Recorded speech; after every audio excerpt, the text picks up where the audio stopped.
Okay, so I'm going to take us through an edit that I did recently for a music video with a band called Omni Slash, and I was working with a group of BTEC students. So what I want to do is just take you through this so you can see an easy way to edit the footage that you've got, and I'm going to quickly take you through how we shot some of the footage as well. So if we look at this shot here, we had first we had one master shot, and I think we filmed them 5 times. We had 3 cameras there and a GoPro, so they did it about 5 times through, and this is the footage from that. So we got was our master shot here.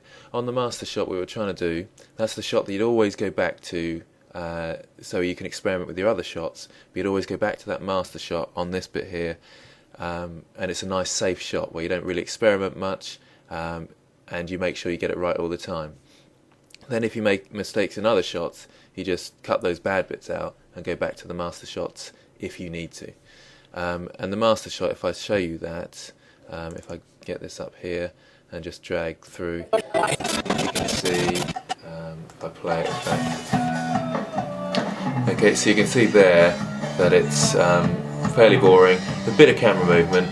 Probably should have moved it a bit more. This was actually me shooting. Probably would have liked to have moved across here and then back and forth, just so there's a bit more dynamism to the shot. But that's our master shot.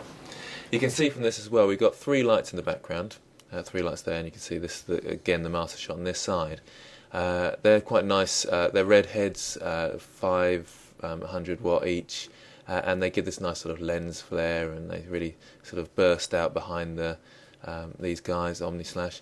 And I would have liked to have had a couple more, really, one there and one there, but we tried to squeeze them in together as much as possible and then use these 3 lights. Annoyingly, one popped halfway through the filming. You do have to be careful, they do get really hot, these lights. And to make sure we light up their faces, we had 2 cool lights here, so those are those box lights, soft lights, that are coming from this direction, so there are only 2 front lights, just to make sure we can see the characters. Obviously you want to get their star image across, you want to be able to see who they are nicely and recognise them, that sort of thing.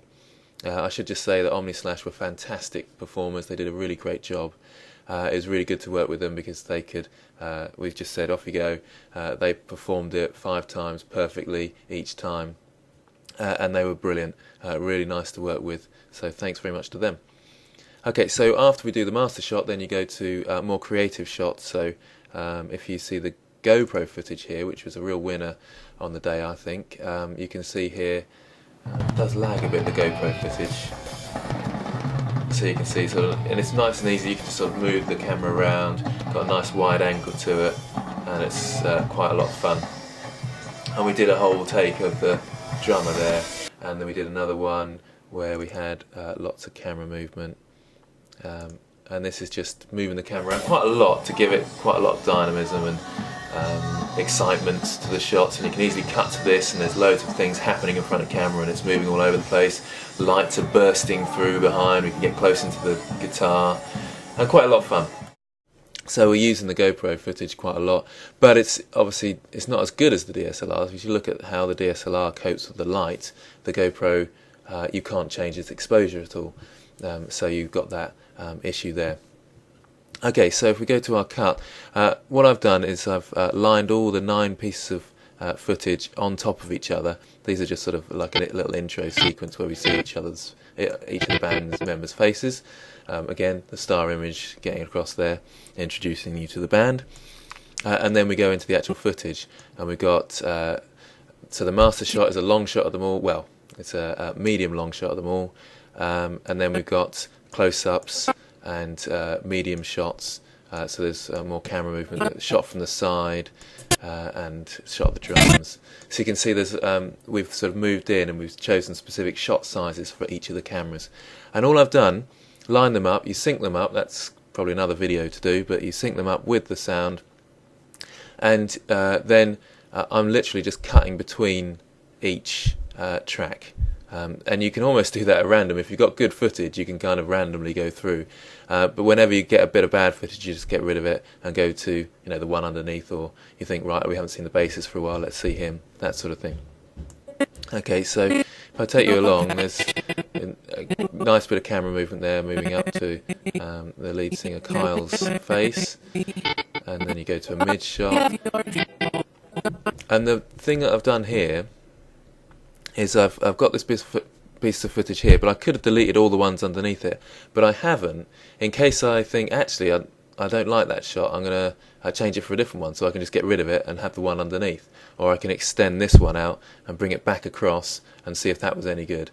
So it gives me a bit more choice. Don't delete the ones underneath, then it gives you a chance to go back and re-edit.